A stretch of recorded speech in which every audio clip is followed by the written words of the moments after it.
Hello and welcome. Today we are going to be talking about tenant engagement beyond the building, how tenants are key to energy conservation. Those of you who are engaged in the Multifamily Building Energy Challenge, we are going to have resources that will support you in tenant engagement because there are two components of the energy challenge. There's both working on the systems themselves within the building to ensure that you're minimizing energy use and maximizing energy efficiency, but then there's also the people component, and that's what myself, Jen Schill, and my colleague Matt Klim will be talking about today from the Institute for the Built Environment. Really quickly, I'm Jen Schill. I'm a senior project manager here at IBE who's working on the Multifamily Building Energy Challenge with the city, and Matt. I'm Matt Klim, and I'm a student sustainability associate who's also working on the energy challenge here. And so today's webinar, we're going to do a quick brief overview that Matt will guide you through in terms of what are the variety of challenge support resources that will be available to you throughout this challenge. And then we'll focus on tenant engagement, touching on both the research in regards to what makes behavior change as effective as possible, and best practices, and then get into having you think about what is actually the ideal tenant engagement strategy for you and your property, because every property is unique. So I'm going to pass it to Matt to overview the challenge support resources briefly. Awesome. So as part of this challenge, we're providing a ton of free resources for you guys to utilize. So resources will be divided between two categories. First one being data resources, and the second one being tenant resources.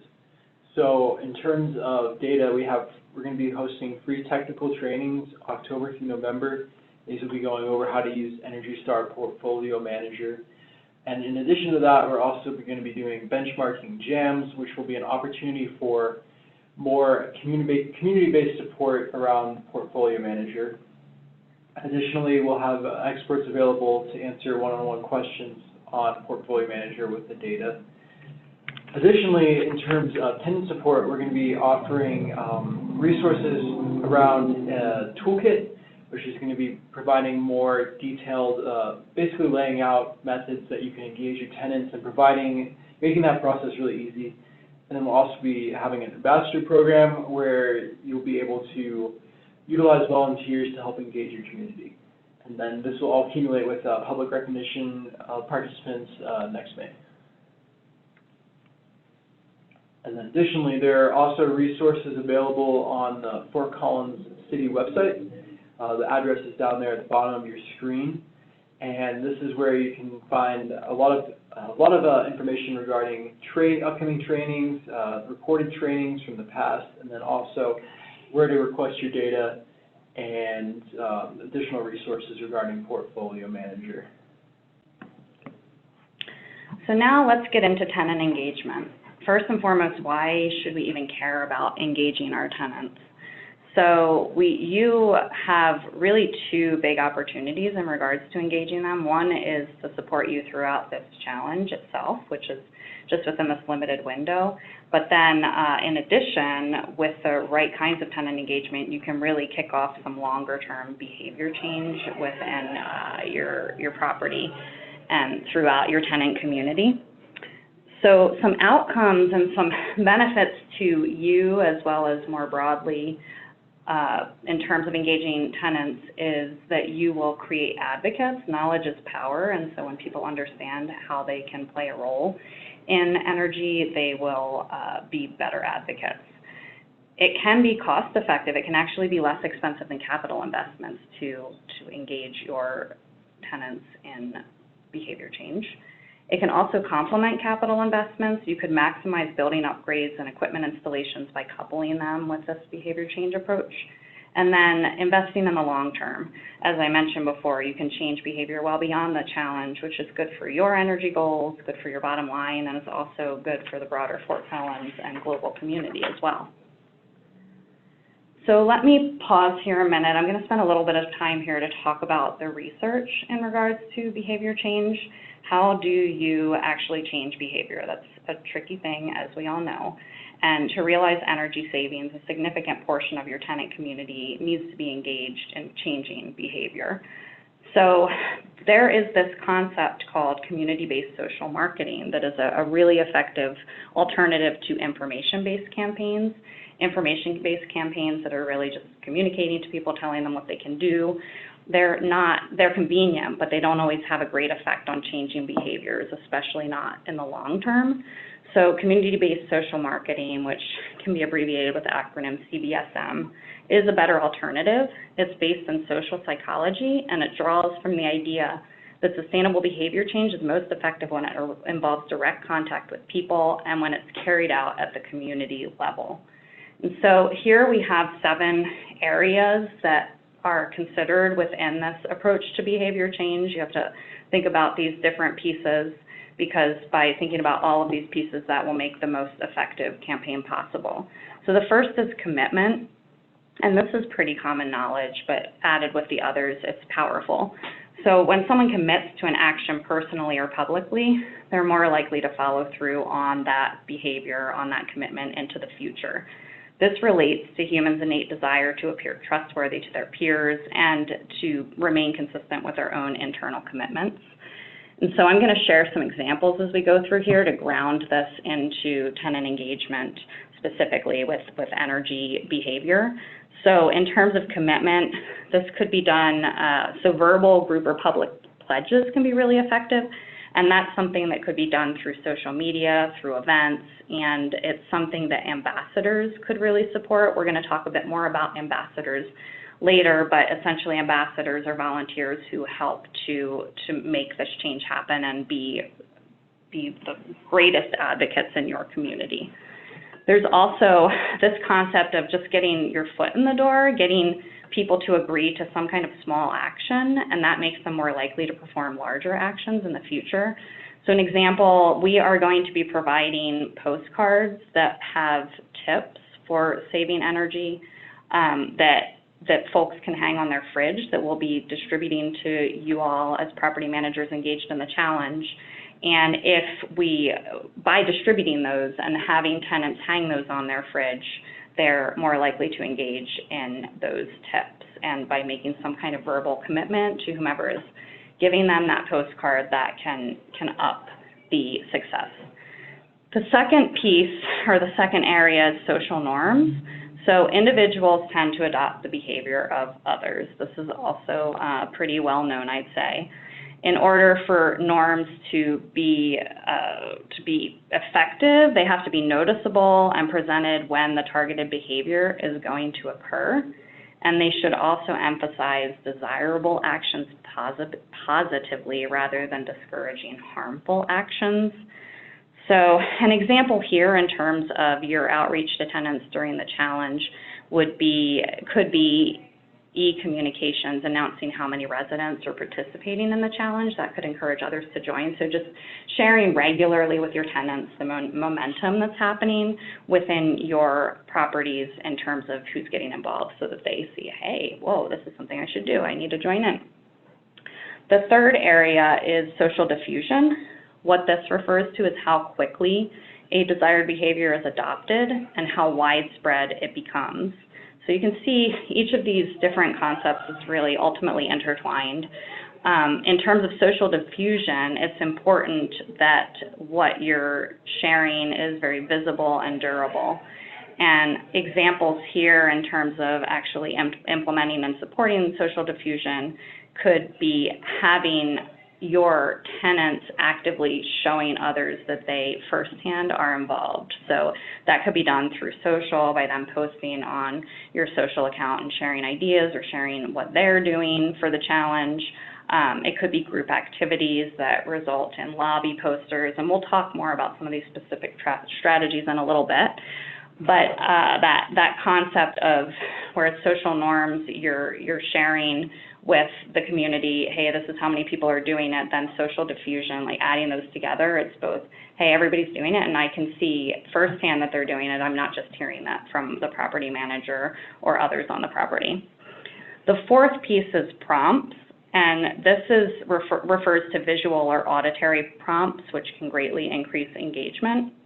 And The reason for this is to remind folks to engage in a behavior that they're already predisposed to, not to change behaviors. So that's kind of an interesting distinction there. And a lot of your tenants likely are already predisposed to some really basic energy behaviors, but sometimes it's easy to forget those. So having prompts that are noticeable, self-explanatory, and encourage, again, those positive behaviors rather than being a negative message that discourages harmful actions. And so this, again, could relate back in terms of your implementation to the tips postcards that could be posted on fridges. We're also going to be providing posters that could be hung in lobbies and hallways. So those would be visual prompts that folks would be seeing regularly to remind themselves. The fifth area is communication. A pretty obvious one, I'd say. You need to communicate what we're aiming for here with this behavior change. And so the things to think about, I'm going to talk about this a little bit more in a minute, but in terms of the communication, you want to really try and understand as best possible the behaviors and attitudes of your unique community before you develop your messaging. We're going to be providing some template messaging, but we strongly encourage you all, because you know your community best and each community is a little bit unique, that you might want to be tweaking those messages so that it really hits home for your particular tenants. To be effective, messages should be vivid, personal, and concrete, and they should be easy to remember and specific. As well, it's super helpful to deliver them in person if possible. The sixth component here is incentives. Appropriate incentives can really work wonders in boosting motivation. They can encourage your tenants to perform current actions more effectively or to begin new actions. And some ideas for the incentives are community gift cards if you decide to have some kind of a challenge, or even just community gift cards for someone who gets engaged in whatever way and is more deeply involved in the challenge on your property. Ambassadors as well could receive community gift cards for the effort that they put in. The seventh component is convenience. So a lot of times people will just be turned off by not even bothering to do something because they say, hey, this is just too inconvenient, it's not worth my time. And so you have to make this easy, make it as convenient as possible, make it easy. And no matter how well you apply these other 6 areas, if the behavior that you're asking for is time-consuming or seems troublesome, people are less likely to adopt it. So convenience here really involves changing people's perception and making them realize, oh, this isn't as hard, or increasing familiarity with the action. They might be slightly familiar, but they just don't realize what the very basic pieces of it are, so they make it seem more complex in their minds than it is. And some pieces that can be tied to this in terms of engaging your tenants is that emphasis that a lot of actions really are so easy that they take no time. I mean, sometimes a really common behavior that everyone already knows, okay, this is something I should do, is turn off the lights literally when you just walk out of a room, but it's super easy to forget that. And so just making sure that it's front and center, how easy some of these things are. So let's talk briefly about barriers to tenants. What are their barriers for engaging in energy conservation? And again, as I go through this, think about your community, because every community, like I said, is a little different, and there may be barriers on one property that are a little different than the next property. So some common tenant barriers that we see are lack of awareness. So I pretty much just touched on that. It's really, they don't know what they can do. So we need to share with them what opportunities are, and too inconvenient. That's the one I really just touched on. They think it's too complicated, or for example, they just want it to be as warm as possible. And so that's an inconvenience to them if they're cold, but showing them how easy it can be to adjust some of these behaviors and still be comfortable and raise their awareness can have some really positive outcomes. too time-consuming. I've already touched on that one as well. And then the forgetfulness. They already know simple actions, but it can be easy to forget things. So then tenant benefits on the flip side. What's in it for them, and how can you motivate them to get excited about this, get excited about participating in the challenge, supporting your property in the challenge, maybe going above and beyond just their own individual actions themselves. So common benefits across the board are monetary. So a really obvious monetary one on properties where tenants are paying their energy bills is saving money. And we also talked about potential incentives. Gift cards would fall into this monetary benefit bucket. And then we have environmental impacts. So a lot of people are increasingly concerned about the environment. Here in Fort Collins, there's increasing awareness about this. There's a really strong climate action plan. And a lot of people really just want to do good by that. They want to do what they can do to contribute to climate action. Then there are social benefits, which is kind of a cool component of this, I think, that is, makes it more fun, whereas these other things are more just straightforward and, okay, yes, day to day, this is going to make the world better, but I can also have a lot of fun doing this. I could make new friends. I could create more of a neighborly feel on my property with my fellow tenants. And then there are leadership opportunities, and again, this ties to the ambassador opportunity that we'll talk about in a bit. That is a really great opportunity that some tenants would be very attracted to because they really want to be leaders. They want to stand out. They want to set an example in their community.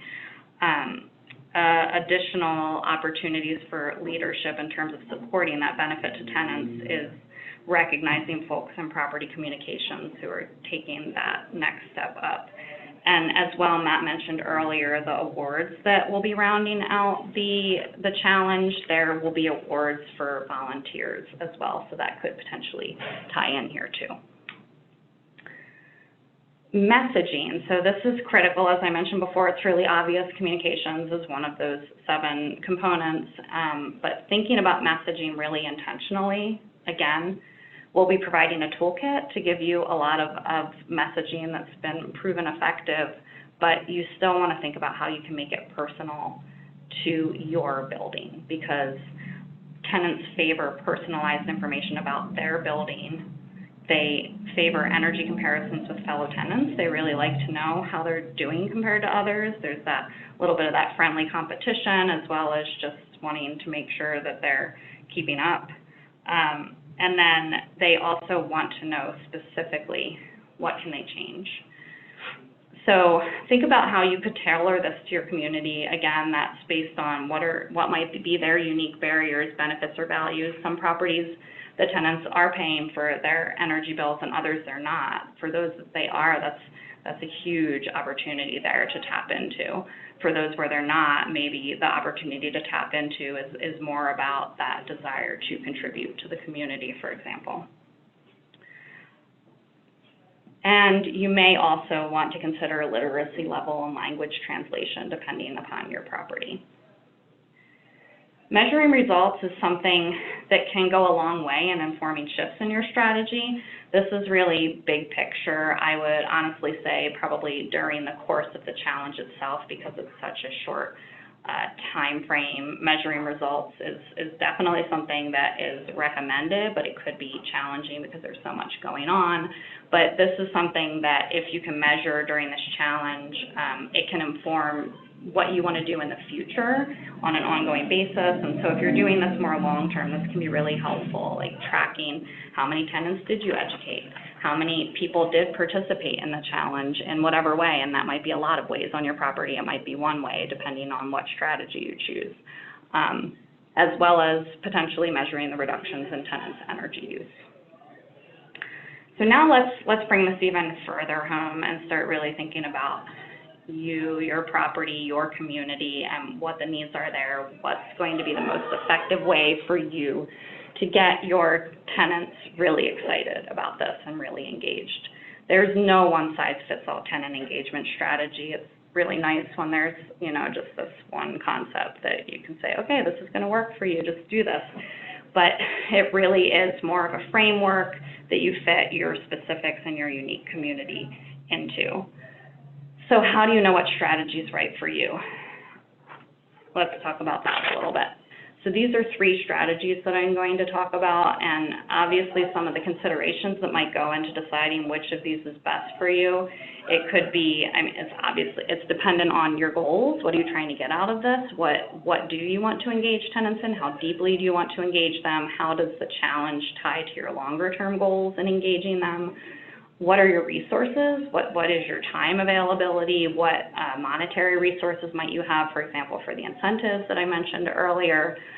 And really, yeah, I think it's really your goals and your time and your community. Which of these is most appropriate for your community? Which community would be most interested in which of these? And it's not one or none, or you could do 2 of these. You could actually do all 3 of these. So let's talk about each in turn. The first strategy is communication. The second is conducting a challenge within the broader challenge for your tenant community. And the third is ambassadors. So the first strategy, as Matt mentioned earlier, we're going to have this toolkit, and you'll be able to pull a lot from the toolkit to support this first strategy.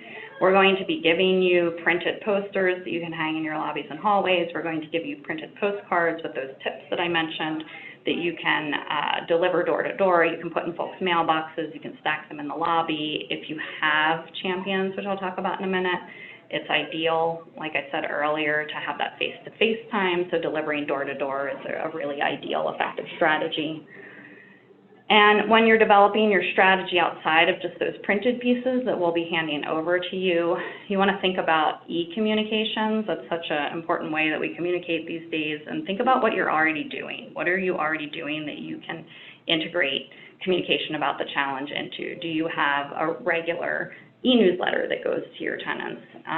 Ideally, you would be communicating to them at least monthly throughout the challenge based on best practices, so that there's back to the CBSM tenants, so that there's that regular reminder. And then in person, as we mentioned, in person as much as possible. The second strategy, which again, you could do this with the first strategy, I would say at a minimum, hopefully you're all going to do strategy 1, and then strategies 2 and 3 are options to build on that and go deeper. So the second strategy would be to hold a tenant challenge. And through this, tenants would compete to reduce their energy consumption over some specific period. We found that month-long competitions can be the best because it's not too long. People can stay really focused. You can have focused communications, ideally on a weekly basis, to remind them. And in terms of just the responsibility and the effort to put into it, it's manageable. It's not like you're doing this for three months or something. So in terms of the oversight, it's more focused. And what you would do through that is be comparing the gas and or electricity use from one month to the next. You could, I forgot to mention this earlier, you could also be integrating water into all of this across the board if you're focusing on water as well as part of the challenge, because that's an optional component. And then if you did this tenant challenge, you would obviously want to recognize whoever the winner is at some event or in property communications. You might consider prizes, gift cards like we talked about earlier. So let me touch on now strategy 3, the ambassador program. If you're thinking, well, that tenant challenge option sounds cool, but I do not have the time. Even the communication, that door-to-door, this is where strategy 3 comes in. The ambassador program is the most effective way to engage your tenants throughout this challenge, because the ambassadors can support all 7 of those CBSM focal areas. And through the ambassador program, essentially you would be either finding yourself, or IBE can help you. I'll touch on that in a minute. We can do it for you. You'll be finding one person or a handful of people who are either in your building or external if they're recruited by IBE, who become the leaders in your community. They serve as examples. They share their tools and resources and ideas with tenants. They can do the door-to-door sort of conversations. They can also host events. And through this, you're really leveraging these peer-to-peer networks in your community. And the network piece, and as I mentioned earlier with community-based social marketing, doing this at the community level is what really instills long-term change. And so if you can leverage these peer-to-peer networks, this can be incredibly effective. The ambassadors, I guess I have the notes there in terms of how they're touching on the 7 behavior change elements, but let's just look at those really quickly. Your ambassadors would be making this strong commitment. They would be supporting both social norms and social diffusion, because they are the ones who are leading by example and showing, hey, this is happening, I'm doing this, come on board, let's do this together. Prompts and communication, they can be the ones who are doing this. They could be hanging things in the lobby. They could be hosting events where the community is creating new posters to hang in the lobby. They can be distributing postcards. They could even be crafting communications to integrate into your e-newsletter, for example. And then convenience, this relates to ambassadors because they would be, through talking with fellow tenants, they would be illustrating, hey, this isn't that hard. There are actually some really convenient, easy, simple things you can do that can make a big difference. And then in terms of incentives, they could be incentivized by you, but they could also be communicating the incentives to others of participating, for example, in a challenge. So the ambassadors, I already touched on this a bit, but let's see if there's anything I missed here. They're spreading the word about the challenge. They're helping people save money if they're spending money on bills and save energy and water. And this third bullet point is one I haven't hit on yet that's really important, and one of the goals through this challenge is to really help residents in the city of Fort Collins understand what Energy Star is and what do Energy Star building scores mean.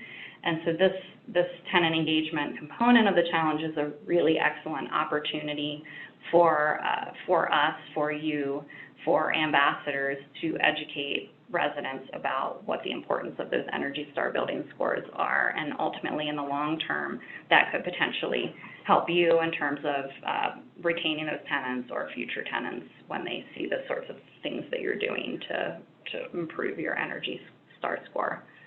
They can also serve as a liaison between tenants and property management staff, and I kind of touched on this earlier, but that could be time-saving, where instead of having people coming to you with questions about the challenge, they go directly to the ambassador, and it's saving a lot of your time. So recruiting and training them. You're thinking, yeah, ambassadors sounds awesome, but I don't have time to get them up and running. So we can provide, if you're interested and feel, again, like this is the right fit for your community, because you want to think about strategically what's right for us. If you feel like an ambassador program is a great idea and you feel like folks in your community, tenants themselves, would be really interested in and the right people to serve as ambassadors, we can support you in recruiting them by providing recruitment resources. We can also recruit them for you. And that can be both if you think it's someone from internally, we can, if you provide names of the specific people, we can reach out to them and share with them what this opportunity is, what's in it for them, why you think they're such a great fit. Or we can find community volunteers if you feel like, yeah, this is cool, but for whatever reason, I don't think the people in our community proper are the right ones to necessarily be ambassadors. We can find folks in the community, whether they're at CSU or otherwise. And then in terms, once you have ambassadors recruited, in terms of getting them up and running and understanding what's going on, that's all IBE. We will take care of that for you. We just need to know who your ambassadors are, and we will bring them into the ambassador group for whom we'll be conducting trainings and having regular touch bases so that they can share the challenges they're facing, the lessons they're learning, share tips with one another, so that as well is another way. It builds on that peer-to-peer network that I mentioned earlier within your community, and it's creating this deeper peer-to-peer network within the city of Fort Collins. I'm not going to spend a lot of time on this slide, and this is something that we will probably include in the tenant toolkit. But you can see here, I've just talked about, all these different strategies. Okay, what do I do? It depends on my community. It depends on my time. This chart just gives you a sense of the low to high investment opportunities. That's what the low to high means in terms of how much of your time potentially. And the high ones aren't necessarily super high either, but this is just comparatively. So on the lowest spectrum, you could say, just give me posters, just give me postcards. I'm just going to take care of hanging those up and distributing those right in mailboxes, and ideally integrating messaging into your existing communications. So that's kind of the lowest piece of, lowest option for how you can engage your tenants in the challenge and in better understanding energy use. And then at the highest end, at the bottom right corner, would be to have an ambassador, and you decide that it's definitely the right ambassadors live on your property, they are your tenants, and you decide you want to recruit them rather than have IBE recruit them. But even with that, you're then recruiting them, but then IBE is going to give them the collateral they need. We're going to train them, and they will be able to support any communication and tenant challenges that you might be doing. So yeah, this will be in the toolkit. You can take a look at it to kind of think about what is the right level for you to invest in and what's the right level for your community. But there are lots of options. Then the last point that I want to make is back to peer-to-peer network. We strongly encourage everyone who's participating in this challenge to look to one another as resources. We're all in this together. You as property managers and other individuals who are closely involved in managing your property or working with your tenant community, you're in this together. You're facing some of the same challenges. Some of you are maybe having some really awesome successes that it would benefit others to hear so that we can lift the boat together. So we will be working to provide opportunities as we go through the challenge to have you able to connect to one another as much as possible so that you can share those best practices that you're finding, lessons learned, what worked for you, what didn't. And with that, I am going to round this out and say thank you so much for having a listen of this opportunity to engage your tenants and thinking about community-based social marketing instead of just